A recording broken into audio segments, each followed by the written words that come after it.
Yes. Okay.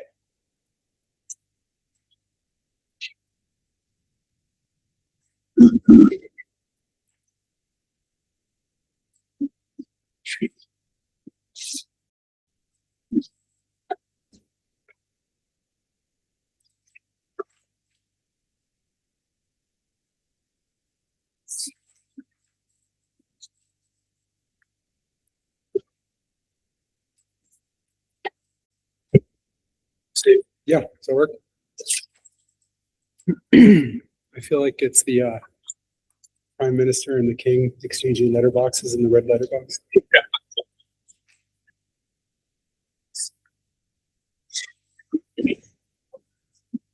Just reminder.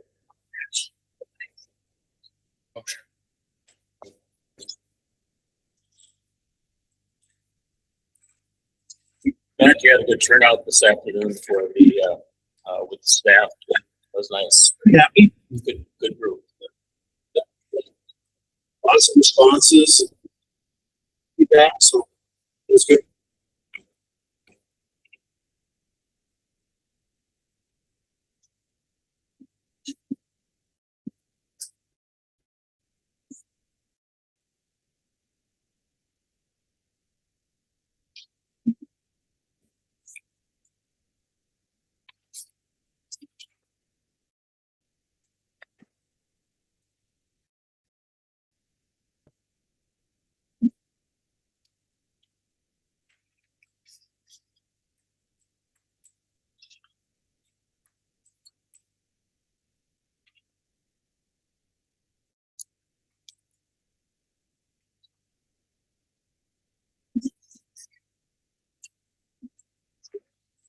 Which part are you working in now? Where are you working now?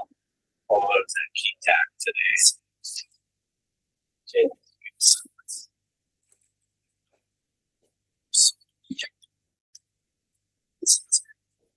Yeah. That was something. That's good. Yeah, it's But just recognition.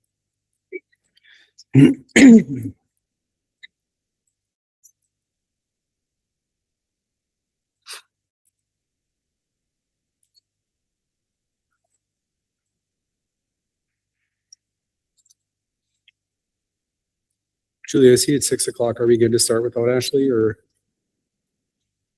Started. I haven't heard from her yet, but I'll text her about. Okay. Well, we have a quorum, Yeah. so You should be good. All right, well. Oh. Okay.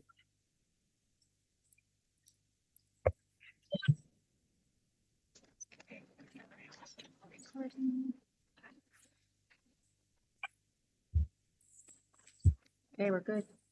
Good. All right, we'll call the work session to order. Julie, has anyone signed up to speak during the open forum? No one has signed up. All right. And we will then, I think if we can move Sean's report up. Does that work, Sean, for you? Okay. You're ready to go.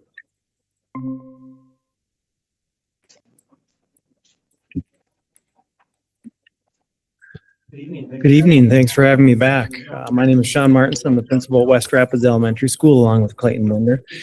If you remember last time I came, if you don't remember the exact specifics, that would have been the night we watched the video of what the kids thought of school. So tonight you get a dose of me instead of listening to the kids. Tonight I'd like to walk you through a few different things. Probably quite a bit you may have heard about quite a bit of it before. So if it's repetition, it's actually reinforcement, hopefully. I'd like to walk you through our school action plan. That's where we target key strategies to focus on for the year. Those three being our foundational literacy, our first year of U-Fly instruction, our second year of deepening our understanding of wit and wisdom, and then the third goal being elevating our science education K through 2. The fourth kind of color-coded bar there would be at the very end. I'd like to share with you a couple programs that work inside of our building. Consider them either district or community partnerships. I'd like to talk a little bit more about North Homes, a mental health service provider, and our Anishinaabe program, Gikanu Anaumatuan. I'll make sure I get that right again later. I am using a new tool on my end, so I'll kind of fumble through my notes. But Julie, if you mind switching to the next one.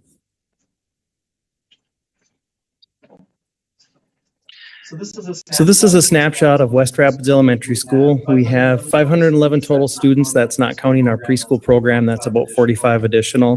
So preschool, as you remember, that's early edge. It's a partnership with the district. So although not specifically a West program, they are housed at West Rapids Elementary. We have about 97% of our students participate in our screening process. So when you hear me later talk about, so for example, our fall, winter, and spring screenings, 97% of our students are screened. That's become a norm, but we should still celebrate that. But that is a high percentage. About 30% of our students are on a free or reduced lunch meal status, with 22.5% of our students receiving special education services. I believe the last couple of meetings you may have heard percentages of buildings above me, so to speak, like 3 through 5 or 6 through 12. So something to keep in mind is, although it's 22.5%, that's where they're qualifying as they come into our district. It's a pretty rigorous process. Our core strengths, as we've noted coming into this school year, would be strong kindergarten readiness, high screening participation with 97% of our students participating, a collaborative staff, those are willing to work together during times of their own, times of the district, and a positive school culture and climate with PBIS. You can go to the next one, Julie. Winter screening results. I don't really like following a script, so I'll have my notes here, but I'd rather just talk about what we see. So when you look at this slide, what we saw in the winter screenings, it's not out of the norm of what we see year to year. When we do our fall literacy, math, and social emotional screeners, we see how kids enter the school year. Our kindergarten students, it's not to say the surprise wouldn't be the right word. We don't know often what we're going to receive because they're students new to the building or new to the district. If they've been in the preschool, we might know them in passing, but we don't know them as well as we do our first and second graders. So in the fall, we run our screeners. We immediately set and start intervention groups. We've had conversations with families lately, or I have, where sometimes families get concerned about their child receiving an intervention. I wish we could get past that. Because when students leave a room, because typically what they hear is, oh, my child's leaving the room for an intervention. What they're not realizing is during that block of time when a child leaves for an intervention, everyone in the room is also receiving an intervention. There's different tiers, different levels, but at that time when a child's leaving the room, everyone is getting an intervention. It's either from a support specialist outside of the room or the teacher in the room. What we saw in the winter screenings, and I'm really boiling this down from a high, left, right, whatever levels you'd like to use. What I remember the discussions being is when we looked at our literacy scores from fall to winter, first and second grade, we had some concerns. Some of the concerns could be related to a new literacy initiative. Some of it could be the students coming through. But that part aside, what we immediately did, just like in the fall when we set our intervention groups and we started to target what kids need, the same thing in the winter. What you often hear is a community or board. You'll hear about scores like MCAs that are once a year. What we don't hear enough about is what we do daily, weekly, monthly, and those 3 seasons of fall, winter, spring with the high level. So right away, we met with individual teams, individual staff. We specifically had our first and second grade incorporate an additional 10-minute block during their day to target student fluency. That was an area that we saw flag. So rather than waiting to spring to find out that kids were struggling, say for example in fluency, we immediately started to readdress that. In winter, which would be normal every year, we redraw, so to speak, all of those intervention groups. They all get redone. Some kids continue because they still need support. Some exit out because either they have met their goals or there are other students with further need. But that's an immediate change in the winter.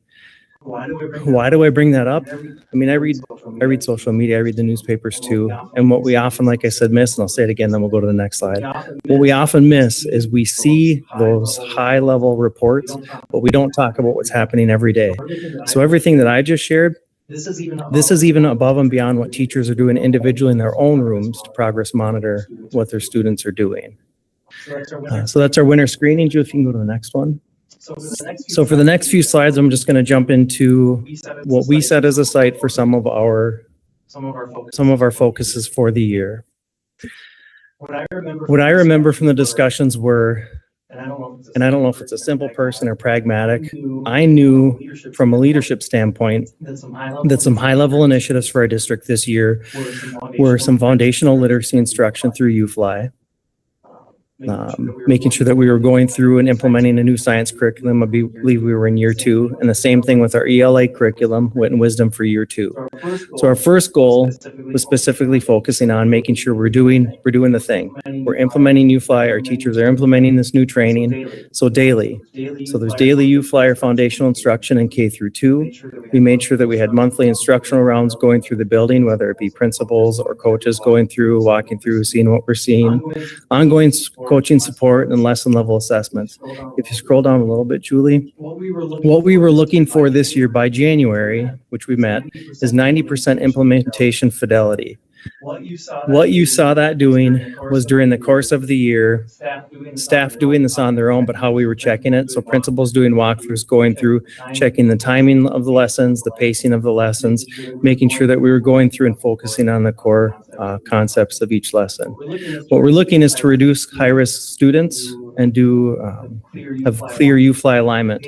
Pacing isn't not an issue, but pacing is something that we work on as well. For example, Big Fork being a 1-section school, Cohasset a 2, East and West being a 7. What we look for is less variability between classrooms. So pacing becomes really important. It's across the district, but you notice it more so in a building like mine, for example, when we have more classroom sections. I know I'm going through really quick. Do you have any questions on what I've talked about so far? I think what threw me off is trying to go from notes. Year 2 of Wit and Wisdom. So Wit and Wisdom, and I wouldn't say it was a cheat sheet, but you should have like a blue 1-pager in front of you with kind of some nuts and bolts. So UFly, how to read, Wit and Wisdom, how to understand what you read. Wit and Wisdom would be our ELA, our English Language Arts curriculum that we use. I'm just talking about our K2 building, but it goes further. What we looked for in year 2 was adhering to district pacing guides, making sure we didn't have some classrooms way ahead, some way behind, kind of like the Goldilocks. We want everyone paced along. And really, that's so that kids across classrooms across our district, whether it's Big Fork, Cohasset, or West with the K2, are receiving the same instruction or the same exposure. Collaborative planning was a big thing this year with early outs dedicated to time. And this, again, you hear principals talk about things like dedicated time, early outs, staff trainings. Let's not forget, there's also what teachers are doing individually in their smaller pods, say they're 3 to 4 sections of their grade level or their entire grade level. So I don't want people to think that, I guess I should say it in the positive. I'd like people to remember teachers are working on this too. So there's quite a bit of work being implemented. Consistent evidence-based vocabulary across the day, across the year with vocabulary routines. This year as well, we continued our guided observation for leaders. Principals went through different buildings doing walkthroughs. What those walkthroughs would look like would be, for example, I would have the teacher's lesson for the day, and I would be following along. As the teacher, having been observed before too, it doesn't always, unless you're comfortable with visitors coming in, sometimes it can feel a little bit off-putting, like, why is Sean staring at that lesson plan? Part of it's because I'm learning too. I'm learning what implementation looks like, what pacing looks like, what decision teachers are making throughout the course of a lesson. That's been extremely powerful, even to go through other buildings, other grade levels, and have our teams of administrators go through as well. And then student work analysis. If you scroll down a little bit, Julie, similar to UFly, we're looking for 90% on-pace implementation. One thing we learned on year 1 was the pacing, making sure that we're checking in throughout the course of the year rather than waiting too long so that people don't get too far ahead or too far behind. For staff that might get too far ahead, the too far ahead, it sounds like a bad phrasing, but digging deeper and pulling it back, it's making sure we're understanding what our pacing and the decisions we're making are impacting. So if I'm a teacher that's able to get way ahead, quote unquote, what decisions or changes did I make that led me to get ahead? And are those decisions and changes I should or want to be making as a teacher? Because there's some things that I might change in kindergarten that seem like a minor change that are actually really big change for the grade levels ahead or down the road. So we're looking for increased student performance and clear alignment to the evidence. That would be Wit and Wisdom. Go to the next one. That'll be for science. Science. So we've got two different programs that we use. Kindergarten uses a program called Mystery Science, and second grade uses STEM scopes. What we're really looking through both of them is that scientific thinking, the exploration, and really engaging kids. If you scroll down kind of slowly, Julie. Again, we're looking at following pacing guides, the weekly instructions, so science becomes weekly. Planning, we had times dedicated through early outs this year, using the assessments, and going off of our K-5 science expectations from the science committee. If you scroll down a little bit, the success criteria is going to be, again, on-pace implementation, covering the standards, and increased engagement. If you're maybe not necessarily where there are quite a few standards and quite a few categories elementary staff cover throughout the course of the year, this year making sure that we had time dedicated to science in our master schedules, and that's a whole nother session on master schedules. But everything I've talked about so far, we have our early out planning, we have staff planning, we have our schedules that are dedicated to that. There's a lot of forethought that goes into the course of the year. Anything on that so far? So one question, when you say there's dedicated time weekly for science for all grades K through 2, how much time is that? So for example, kindergarten through fourth grade, it would be 1 day a week at a minimum. One whole day a week? Sorry, not a whole day, one lesson per week. One lesson. So it goes throughout the course of the year. So whereas you have literacy and math, which is daily, that entire block, science gets worked in as well. Okay.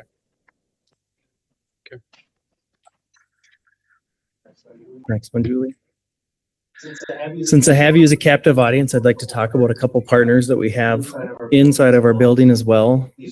These are very similar across sites. The first being, if you scroll down a little bit, Julie, I think there's a heading underneath the pictures. So North Homes is an on-site mental health provider. They provide access to mental health services during the day. Over the course of probably the last 5 years, the stigma around the term mental health is thankfully breaking down. It could be a spectrum of services that kids are receiving. But when kids do need support, one hurdle that often comes in play is families that maybe have the access or means. So what we would see in the past would be families that could take their kids outside of school for support would, and that would pull them during the day. And those that couldn't take them outside of the school day wouldn't take them at all. So what this looks like in West would be, and I'll talk about it again in the next slide. We have a couple rooms that are dedicated to private or, we have at least one program room for therapy. So that'd be like one-on-one individuals in a private setting. And then we have 2 other rooms for the therapeutic services like skills training, and those were typically more small group. The other program we have in our building, we have an American Indian Education Program advocate through our Anishinaabe Gikinu Amadawin program, and that would be Becky Jones. She'll probably watch later, so I told her I would say Rebecca Jones. But if you don't mind flipping to the next one.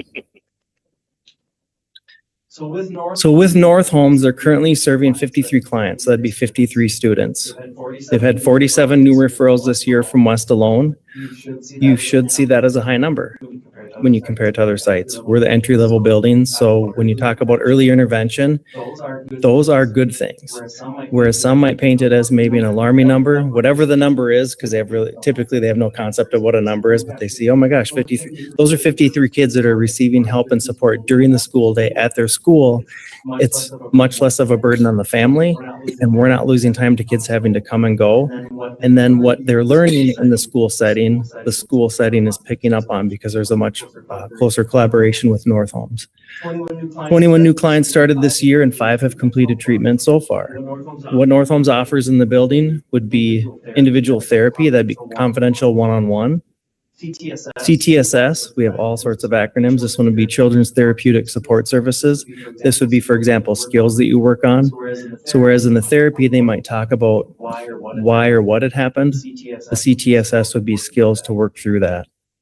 With those providers in the building, the process for a comprehensive evaluation is much more streamlined as well. Parents can still bring kids outside of the school for those evals, but now they can do portions of them in the building as well. We've also had one of our providers that's offered parent trainings. I think he offered 2 last year, and he's got planned for this year. So this would be a parent event on I think last year there was one on anxiety and skills that parents could implement at home to help kids working through anxiety. I don't think there's anything lower down that page, Julie. Another program would be, we have a student advocate in our building, Becky. She works with 49 students across our K2 building alone. She works through what they call the 7 grandfathers teachings. We also connect those a lot with our PBIS program. There's weekly cultural groups, and there's been 2 cultural camps to date with Wild Rice and Sugar Bush. And that'll be a little bit further down. But what she does each week, I think there are some things in that list that you may recognize, but there are hopefully some things that you maybe didn't know about. So she does have a space in our building. It's a full classroom. It's not like an add-on. Same thing with North Homes. When we built our new facilities, they were built in a very thoughtful way. So North Homes, back in the day, like Murphy, Forest Lake, when I was at Murphy, we had small groups in hallways. Forest Lake had small groups under the stairwell. Mr. Murray probably remembers some of those. That space has become very valuable. The student, Becky also helps us with our DART meetings, which would be students that are receiving additional supports or going through the process of teachers trying to help provide more supports for kids. She's there as a representative or an advocate. Same thing with our attendance meetings. She'll sit in on all of our weekly, we call them an engagement meeting. It works on, typically it's attendance, but we also talk about other factors going on in children's lives. She has her own space. It's beautiful. It's a very nice room. It does provide a family and community connection. And if you scroll down a little bit further, there has been a Wild Rice camp. We've had the Sugar Bush, and then there's classroom curriculum support. A very specific example would be there's a unit in 2nd grade in Wit and Wisdom where we talk about the American West and American Indian culture. And Becky was able to bring in some dance or jingle dress regalia. So some real first world examples of like, no, this culture's still here. It's alive. It's prevalent. And she shares that as well. She also greets students every morning. I kind of have her set right in the middle of the building so everybody gets to walk by her and greet her every day. I think that's the last one, Julie. I apologize. That trying to go from notes really threw me off. That is not my style. So hopefully today you had a little bit better look at West. So for example, going through our school action plan, that's something each site in our district has, highlighting the work that we're doing this year. And then I was hoping that it reinforced what you already knew, but I wanted to share again the benefits of that collaboration with our American Indian Student Advocate and North Homes. They really do provide services that we didn't provide when I was a teacher, and definitely not in a school setting. So wide open question. Any questions for me? Questions? Mr. Chair. John, I'm very impressed with the high rate of evaluation on students at the front end. That's incredibly important. And the high accomplishment rate, 90% of the students, 90% of the program being realized. I have a question about the science. I saw that in the science specifically, K1 and 2 had different programs. Is that a concern for us? No, same Minnesota standards, just a different vehicle to get there. So K1 is much more of a primary focus, whereas STEM scopes, I don't remember their exact levels they start at, but STEM scopes, for example, is targeted for upper elementary and middle school. So for example, STEM scope is 2 through 5 or 2 through 8, whereas mystery science is K through 1. So it was smart to pick a different program for primary versus intermediate and secondary. Thank you. And you had hit on the screening. One thing I didn't mention too is that after every fall, winter, and spring screening, parents receive a report.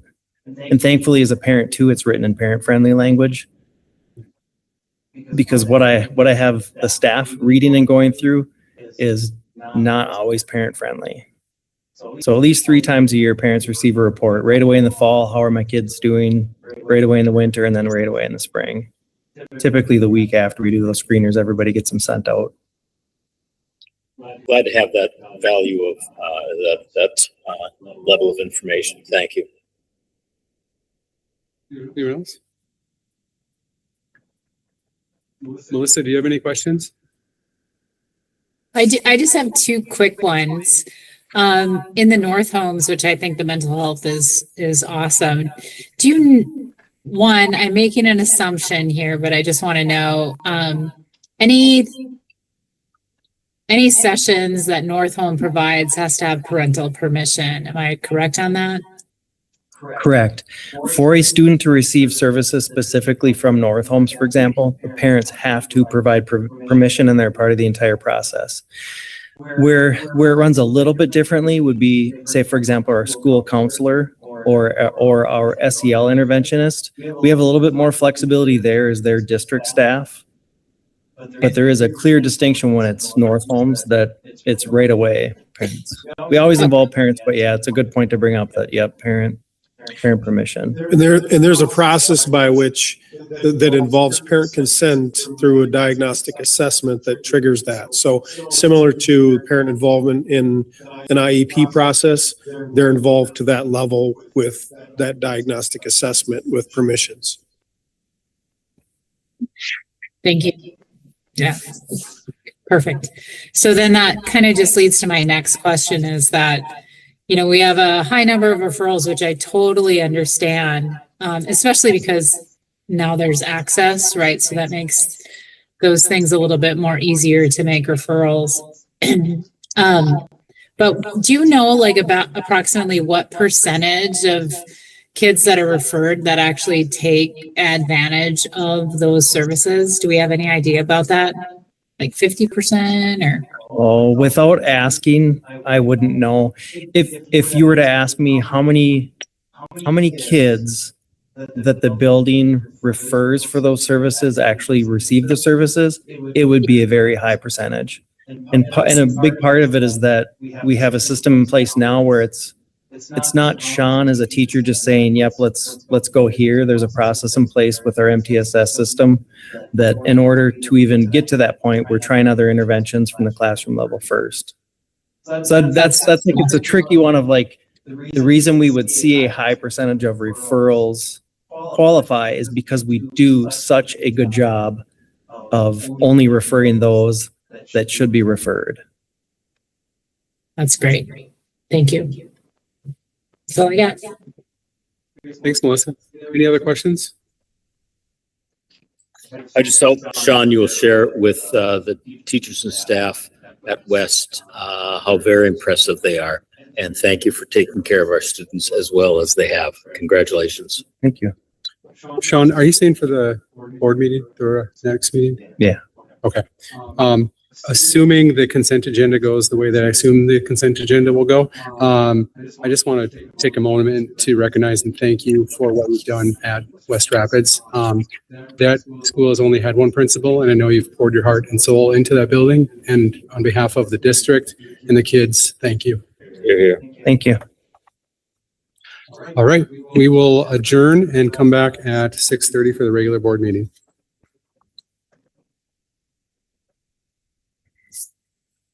I'm not saying I'll take Yeah.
Ready? We call the school board meeting to order. Stand for the pledge. Pledge allegiance To the flag of the United States of America and to the republic for which it stands, one nation, under God, indivisible, with liberty and justice for all. Just a reminder to turn your mics on. First item on tonight's agenda is approval of the agenda. Do I have a motion to approve? So move, David. Moved by David, second. Second by Mark. Second by Mark. Any discussion? All right, Julie, can I have a roll call vote? Yes, thank you. Melissa Barr, Yes. Tom Gustafson, Yes. David Marty, Yes. David Cowan, Yes. and Mark Schroeder. Yes. All right, the agenda is approved. Thank you, Julie. The next item is to approve the minutes of the March 2nd, 2026 regular school board meeting. Do I have a motion? So move, David. Moved by David, second. Second, Second by Melissa. Mark. Second by Melissa. Any discussion? Hearing none. Julie, can we get a roll call vote? Tom Gustafson, Yes. David Marty, Yes. David Cowan, Yes. Mark Schroeder. Yes. Melissa Barr. Yes. All right, the minutes of the March 2nd, 2026 regular school board meeting are approved. The next item is to approve the February claims, February 2026 claims in the amount of $7,612,176.51. Do I have a motion to approve? So moved by Mark. Moved by Mark, Second, David. second by David. Any discussion? Is this that new format? Because I didn't really notice that it was any different. No, that's coming on April 6th. Okay, okay. Yeah, first That's a new analysis, right, of the, how it's presented? Yeah. Correct, okay. All right, any further discussion? Hearing none, Julie, can we get a roll call vote? David Marty, Yes. Dave Cowan, Yes. Mark Schroeder, Yes. Melissa Barr, Yes. Tom Gustafson. Yes. All right, the February 2026 claims are approved. The next item is to approve the consent agenda. Do I have a motion to approve? So moved by Mark. Moved by Mark, second. Second, David. Second by David. Any discussion? All right, Julie, can we get a roll call vote? Dave Cowan, Yes. Mark Schroeder, Yes. Melissa Barr, Yes. Tom Gustafson, Yes. David Marty. Yes, with appreciation. All right, the consent agenda is approved. Thank you. The next item is to approve the 2025 to 2027 Indian Education Advocate Group contract. Casey. Thank you. Good evening, board. The financial part of the agreement includes a 1% salary increase for 25-26, a 2.25% salary increase for 26-27, the addition of 2 workshop days to the advocate schedule, the ability for our new hires to start at step 2, adding 50 cents per hour base pay for those with a diploma or certificate in a related program, and an increase in sick days with a decrease in personal days. I'm recommending approval of the 25-27 Indian Education Advocate contract. Move to approve, David. Moved by David, second. Second by Mark. Second by Mark. Any discussion? Mr. Chair, I'll just add that we received funding from the state and federal government specific to this programming that we use to pay these individuals. So there are grants involved in this contract. Okay. Any other discussion? I just have a David. quick question. Oh, go ahead, David. I was just going to say that I was involved in the negotiations and I was very proud of how the unit responded in this. And I thought we had a very successful conversation. Melissa?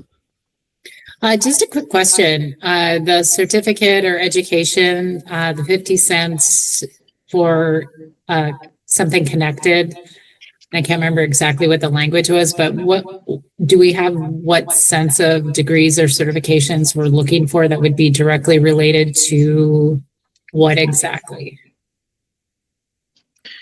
Yeah, I know in the discussion, there aren't any employees currently that have any that would qualify, but just an opportunity for them in the future to have alternate ways for increases because associate's degrees and things are not as common in the tribal world. Melissa, I'd add if they were related to language and culture, Yeah. those would be examples of certifications, or they could be specific to providing student support as well. Okay. I was just wondering how broad that was versus like, how do we know what's related, what's not?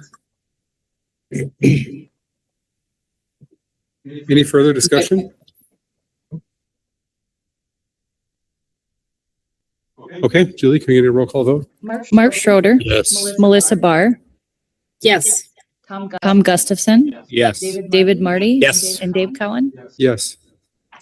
All right, the 2025-2027 Indian Education Advocate Group contract is approved. The next item is to accept the capital asset listing, Mr. Superintendent. Thank you, Mr. Chair. This is an annual report that's supplied to the board that we're required to take action on. The board's required to take action on. It lists the capitalized assets for the school district, and a summary of this report is included in the annual audit report. There's no, you can see it's quite substantial. I think, if anything, it should be an indication of the degree to which the district tracks spending from dishwashers to tractors to chairs. So it's a pretty significant list. A lot of work goes into tracking this and in order to create, maintain accountability. I'd recommend approval. Thank you. Do I have a motion to approve? Miss Melissa, so moved. Moved by Melissa, second. Second by Mark. Second by Mark. Any discussion? Hearing none, Julie, can we get a roll call vote? Melissa Barr, Yes. Tom Gustafson, Yes. David Marty. Yes. Dave Cowan. Yes. And Mark Schroeder. Yes. All right, the capital asset listing is approved. The next item is to approve technical updates to the following policies that are listed in the agenda. Mr. Superintendent? Thank you, Mr. Chair. In your packet, you'll find a list of policies that have technical changes. In the past, the board has lumped all of these together into policies that didn't have substantive changes. These, I would say, are a particular subset of these where there might be just a statute number change or a very minor technicality. From a pure policy or board action standpoint, this isn't something that the board would have to take action on if it's purely a technical change. Our board has. So I'm bringing you kind of two things. One is to take action on these because that's what the board's previously done. We've done that in one meeting if they're technical or substantive. I'm also bringing to the board's attention that in the event that there are policies that have strict statutory, strict technical updates, the board could authorize Julie to just make those changes. So if the board would prefer to do that, it would be important to capture that in a motion or the same motion potentially. Or if it wants to leave it the same, the board could choose to do so. At minimum, I would ask for approval on these policies that are listed here that have small technical changes. Okay, so do I have a motion to, let's address the first one that's on the agenda here, which is to approve these technical updates. So I have a motion to approve those technical updates. So moved, David. Moved by David, second. Second by Mark. Any discussion? So what was the motion? Approve the. The motion is to approve these. the technical updates that are here. And at this point now, we could be looking for an amendment to that motion to also approve Julie to make technical updates going forward if we choose. We just need an amendment offered for that. Okay, you've used the same term twice here, so I wouldn't consider all of these technical updates, Okay, right? I mean, there I mean, was some MSBA did. verbiage. There was some verbiage in the policies, right? More than just a reference, let's say, to a statute that changed, Sure. or new statute, or is the board feel that this is all completely technical? These were identified as it from MSBA as technical changes. So that wasn't even a determination that Julie or I made. Yeah, that from practice, that's pretty common. Just statutory changes or a definition change and a link to where to find it. Those are considered technical. Yeah, I thought there was some kind of in the body here, not a lot, but a few that were more than just the references, let's say. But okay. Any further discussion? How does the board feel about making an amendment to giving Julie the ability to make technical updates? I appreciate being able to see these and even just going over. In fact, myself, I would appreciate a little more time because there was a lot of reading to do there in 3 days. And really, if you want to understand it at all, right? For me, a lot of this is the first seat. Sure. Too, as a first run. Might be a little different for those who've been on the board longer. It doesn't take, you look at the changes and that's the end, right? But I know it constituted a fair amount of reading in a few days here to kind of really know and understand what, and I won't pretend that I knew and understood it all in that time period. So We can certainly leave it. Okay. I So would then- just concur with Tom. It's just always nice just to see them, even if we don't have to do a lot of discussion. Sure. Mr. Chair, I would concur with Tom and Melissa. Okay. In that regard. Great. Okay. So then the motion that's been moved and seconded upon is just to approve these technical updates as listed here. Any further discussion? All right, Julie, can we have a roll call vote? Tom Gustafson, yes. David Marty, Yes. Dave Cowan, Yes. Mark Schroeder, Yes. and Melissa Barr. Yes, All right, these technical updates have been approved. The next item on the agenda is board reports, and let's start tonight with the Melissa Barr. and I'm gonna say thank you very much, and I don't have anything to report. I feel like you could have told me that a long time ago.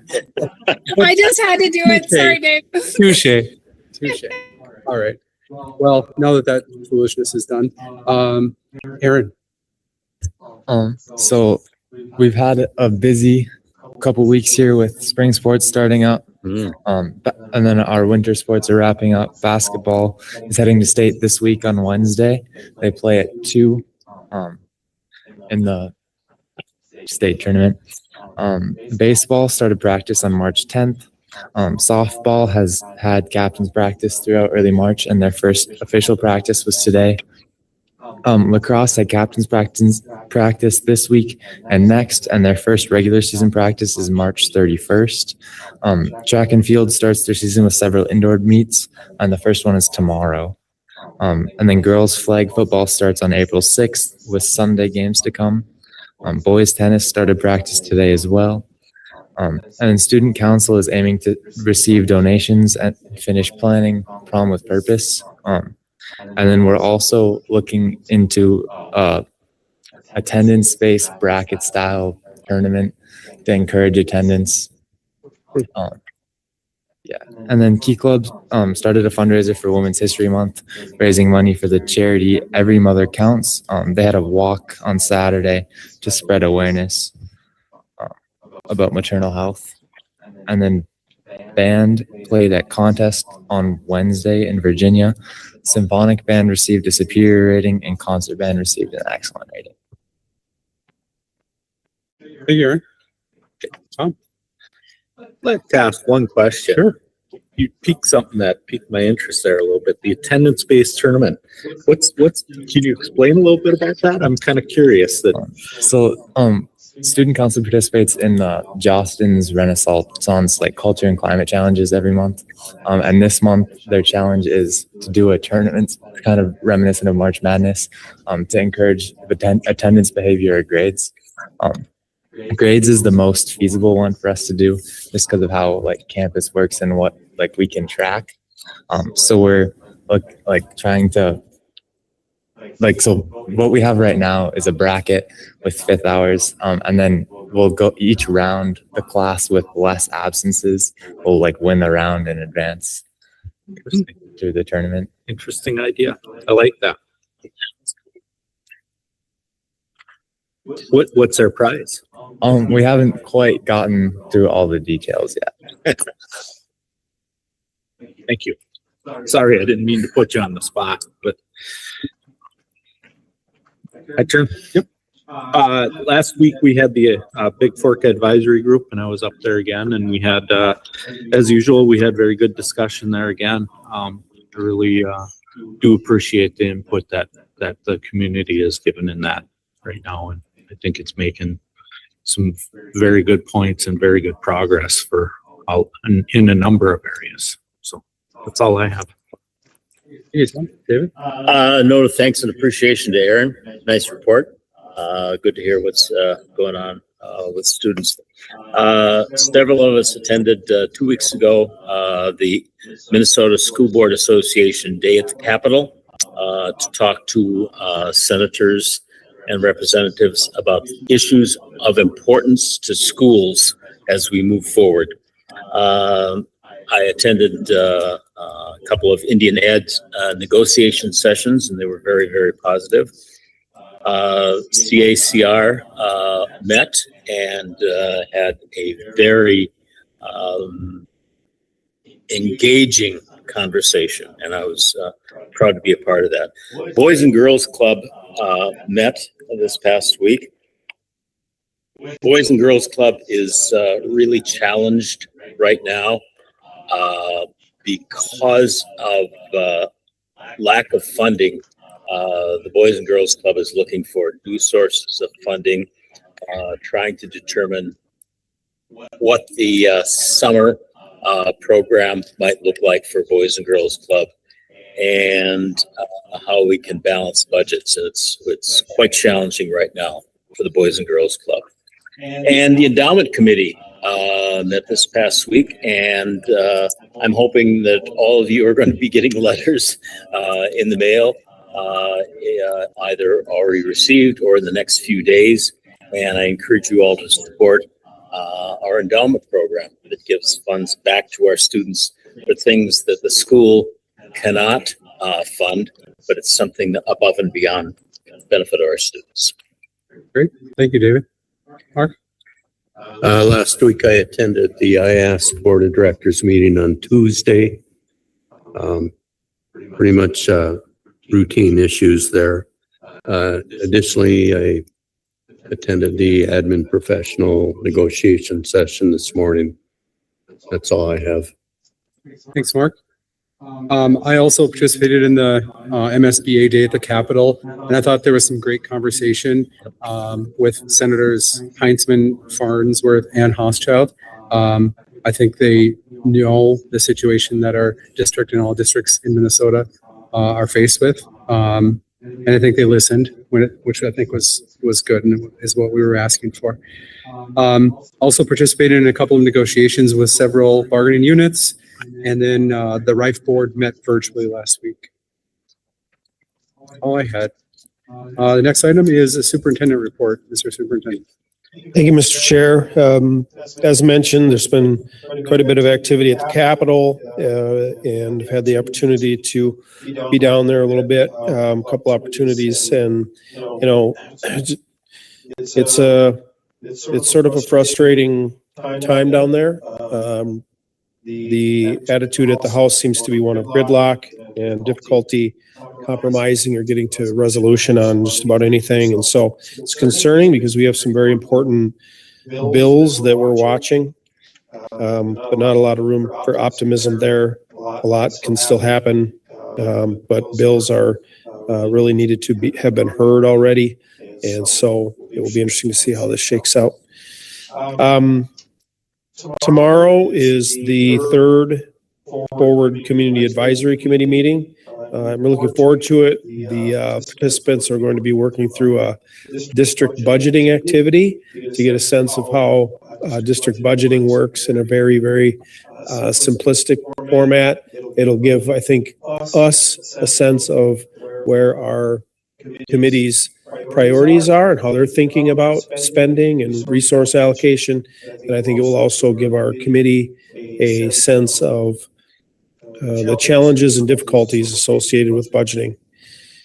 We had, along with that, we had a meeting today for staff to get some feedback from them, both on some of the same questions that we've asked our community, but also to get some feedback on what we're hearing from our community. So I'll be aggregating that data and sharing it with both groups, the staff and the Community Advisory Committee, probably at our next meeting.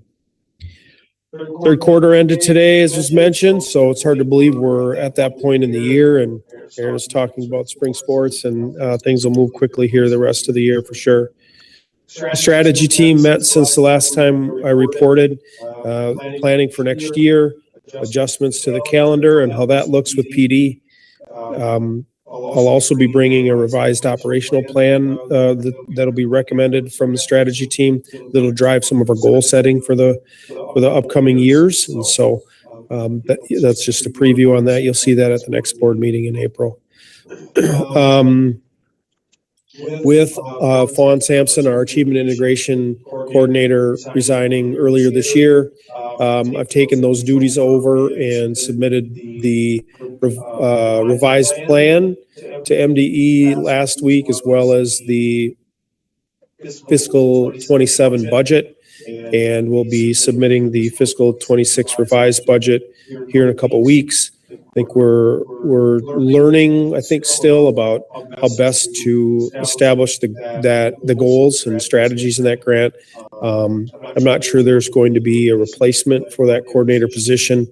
I think we can do that in-house. I'll probably continue to manage that for a while, and that'll enable us to put more money into programming. Our next issue of the community newsletter will get into mailboxes late this week, I believe. Yeah, late this week. So the mailboxes should see that right before break. We get great feedback on that, and it was very interesting. I was listening to someone speak about communities and where they're getting information. It was actually Peter Leatherman, who does a lot of surveying across the state for politics and other things. And he talked about how many people still get their information about schools from school newsletters. And so I think that's really important, especially in this case for individuals that don't have children in school. They get a copy of that newsletter and enables us to tell our story. I don't believe I've mentioned yet, but the state got a grant either last year or the year before to do mapping of schools. And so we had a company that does mapping. Their background actually is in military, doing mapping for areas or arenas where activities happening in the military. They applied that same mentality to facilities. And so an individual went through every one of our buildings to verify the blueprints we had with what is actually here in real life. And so they looked at door numbers and where fire extinguishers were, everything. And so that is complete, and we will have a preliminary tabletop with them coming up soon. All the districts in the county went through that, and so those maps are consistent from school district to school district. I think it'll be a big benefit for emergency response and other things. We also, in the process, asked about Yanmar and whether that could be included, even though it's not a school. Obviously, we use that facility, and so that was included. And so worked with the city on that, and also our fields. So looking forward to that. That's good. The last thing, we're busy doing planning for summer school. At a meeting last week, Melanie DeBay pulled together all the entities that are touched in some way, shape, or form by summer programming, all the way from IEC to ALC to food nutrition to transportation to Learning Academy, community ed. It's just a really big circle of people that help make our summer programming go here. So that is in process as well. That's all I have, Mr. Chair. Thank you, Matt. Just a reminder that upcoming school board committee and meeting dates are posted on each agenda, and the board meeting agenda can be found on the district website and the designated posting site here at the ISD 318 Educational Services Center. Can I ask one question? Sure. Matt, when you talked about summer programming, does Grava have any summer programming that goes on for that? Not currently. I anticipate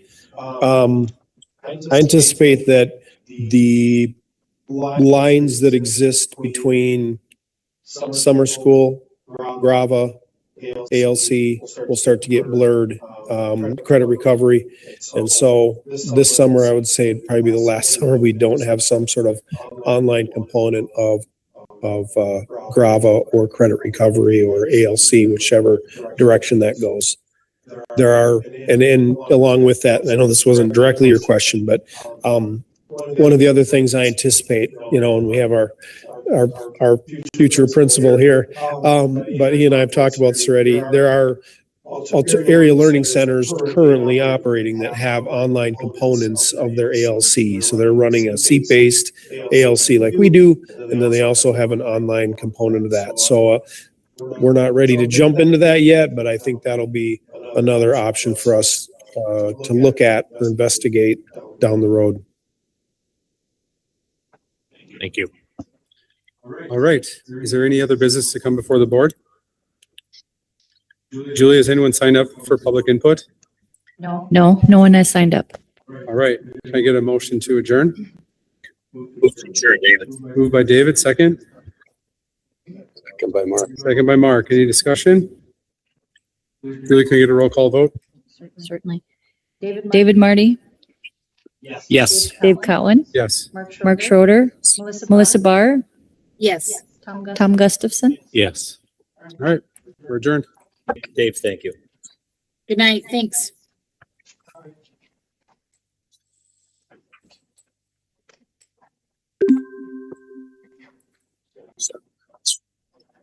Aaron, really appreciate your tips. Thank you. All right. Well, now there's a new goal.